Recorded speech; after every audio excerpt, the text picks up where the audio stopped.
Hey, and welcome to another Party Finder analysis vid. This is E10S, or Eden's Promise Litany. This is definitely a very, very messy run. I contemplated trying to do another clear to upload that, but the point of this whole series is to make you more comfortable with jumping into Party Finder and realizing that mistakes can happen and you can still get the clear. So let's jump into it and start to break things down.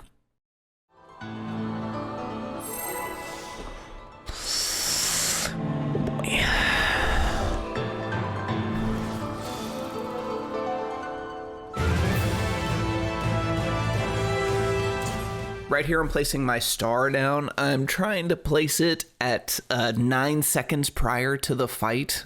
Just a quick note, you can find resources for this on the Balance Discord, which I'll put a link for that down in the description, but it gives you the optimal times to place your star at the beginning of the fight so that you're getting the best recovery times or the most damage out of it, and then you just use it on cooldown after that. But a quick note for you.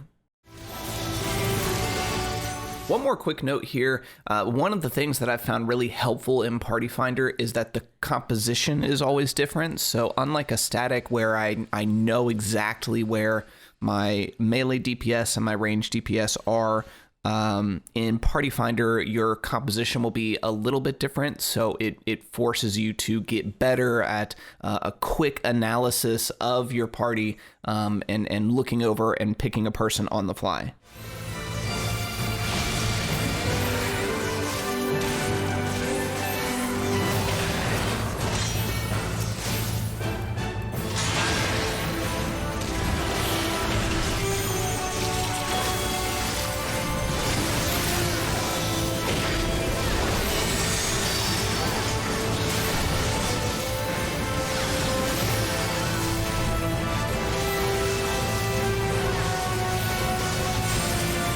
There are a couple things that happened here. I used Horoscope, which gives 200 potency healing, and then if you don't touch anything, it gives another 200 potency healing 30 seconds later.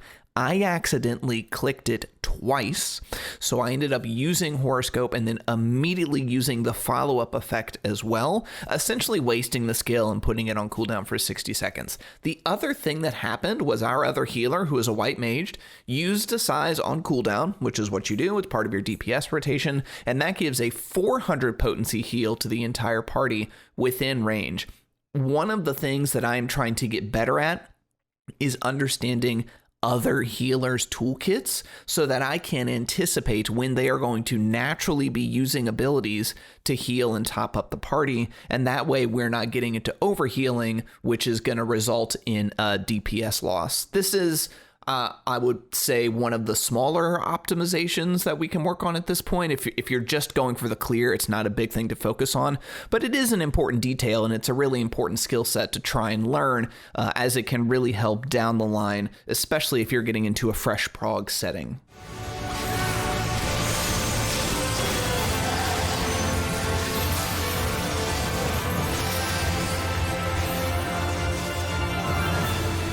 Bye, Robin.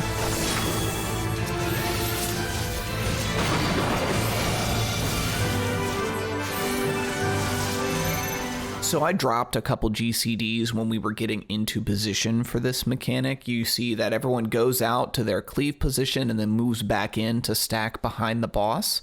The cast bar for Shadowkeeper takes a long time, so there is plenty of time for me to slide cast as I am moving over into place here. The other thing, and this circles back to what I was just mentioning, is this is a great spot where Horoscope will be really beneficial.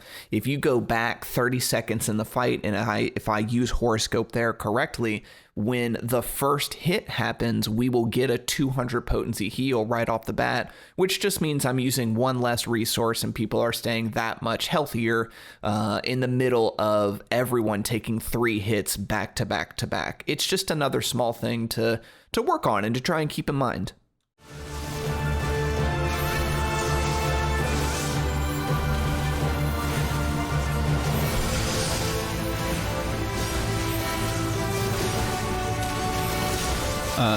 Okay. Willow's already got it.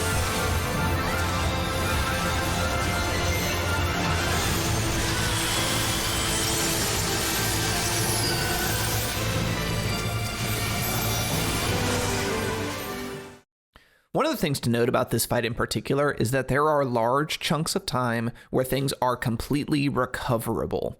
In certain fights, if one person dies, it can tend to snowball and lead towards a wipe. But in this fight, and in this mechanic in particular, we have a good chunk of time where all of the damage is entirely avoidable, and it's totally reasonable to res someone, bring them back to full health, and get ready for when the next raid-wide damage happens. Hey Sith, how are you?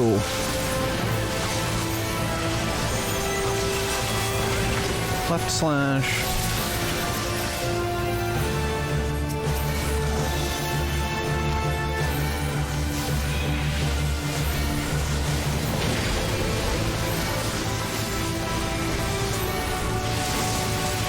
I think this is knockback? Question mark? Yeah.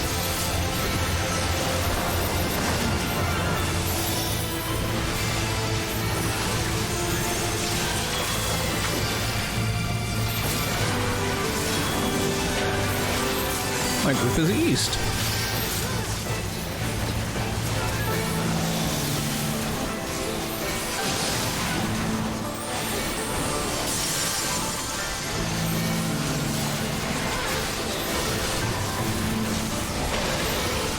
I don't know how common this tip is, but it has helped me a lot. My friend told me about this, who is actually the white mage in this fight. For this mechanic, the dog on the left is tethered. They're going to jump a total of 5 times, and on the last jump, they will always either jump forward or they'll jump back. So with the dog on the west being tethered, you know that if they jump forward, it's going to end up on the north side. If they jump backwards on the last jump, it's going to be on the south side. So instead of having to follow it all the way around the arena, all you have to do is watch the last jump to know where you need to go. It just kind of cuts down on some of the mental process in what is a pretty fast-paced portion of the fight.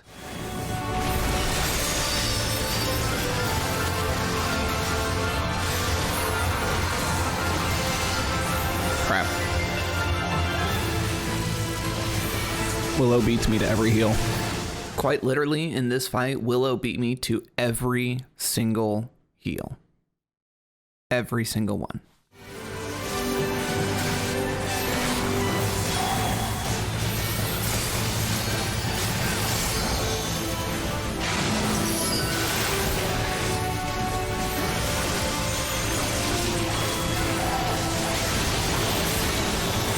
I point this out because I used to do this a lot, and I see people in Party Finder do this a lot as well. On this mechanic, when you are moving to the squiggly lines, you don't have to move all the way out to the far ends of them. You can actually stay right in the middle until you see whether you have to move towards or away from the shadow, and then adjust accordingly. It just saves some movement, and it can make rolling your GCD easier in that particular instance.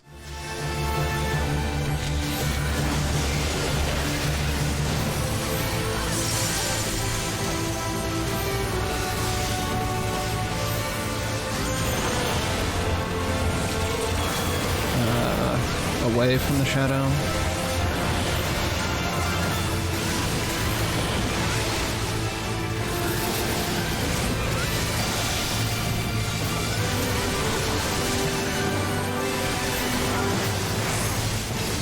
AoE, which the star will get.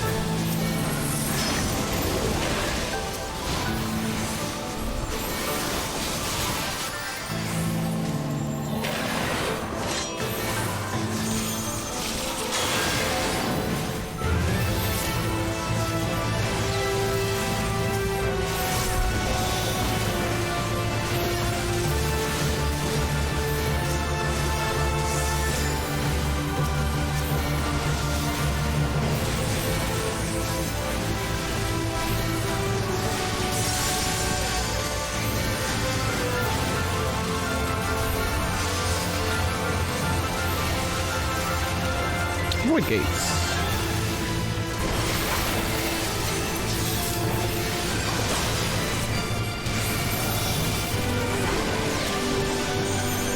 It is a left slash.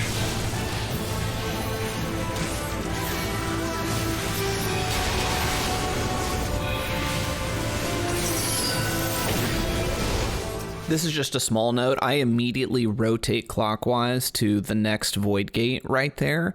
The void gates cause bleed damage. It's not a lot, but there is time to run into the center and get topped up before you jump into the following void gates. It's just an example of where there's more time than you may initially think, and you don't necessarily have to just rush to the next mechanic. This is just me being nervous and wanting to make sure I'm where I need to be when I need to be there.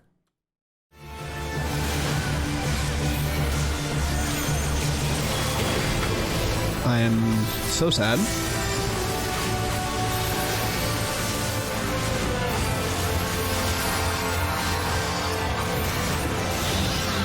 Pitch bogs. What am I doing? This marks where things start to get pretty sloppy for me for the rest of the fight.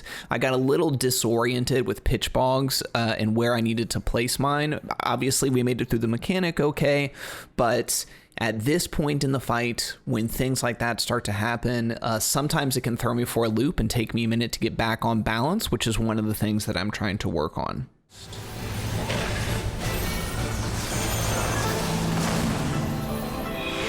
So right here, I did not hit my knockback and got knocked back into the corner. I should be dead, but as it happens, someone else in my group also didn't knock back the hit. So we survived, but barely. This is just another example of me feeling off balance in this moment and not processing everything that I need to as quickly as I need to do it. It happened that we got really lucky there, but realistically, that could have been a wipe.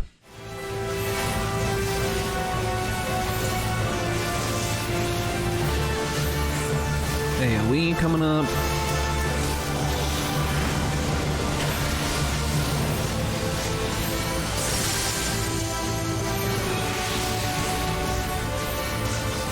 Take some healers north-south.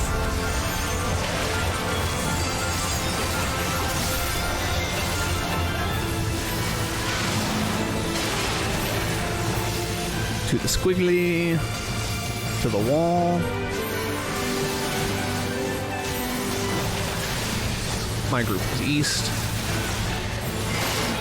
I was a little hesitant on my movement right here because I was already feeling a little anxious as we were approaching the end of the fight and wanting to make sure that I wasn't making any further mistakes. And also on the previous run, I had died on this part because I moved just a little too soon. So you'll see me miss a lot of GCD uptime here. The reality is that I should be using light speed in this moment since it's off cooldown to help maintain my GCD while we're in this kind of heavier movement phase.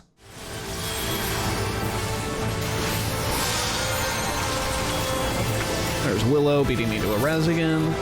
Every single res. Oh, I made a mistake. This is just another example of me feeling off balance in this moment and really anxious and not processing mechanics properly. I am technically in the right place, just at the wrong time. I had plenty of time to stay in the middle to use divination as well as top the party off before we moved into the second set of pitch bogs.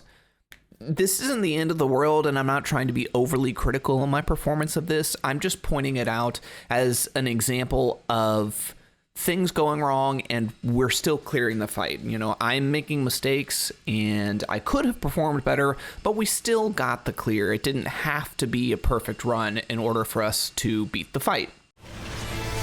Right side is safe.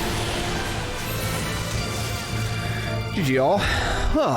And fight clear.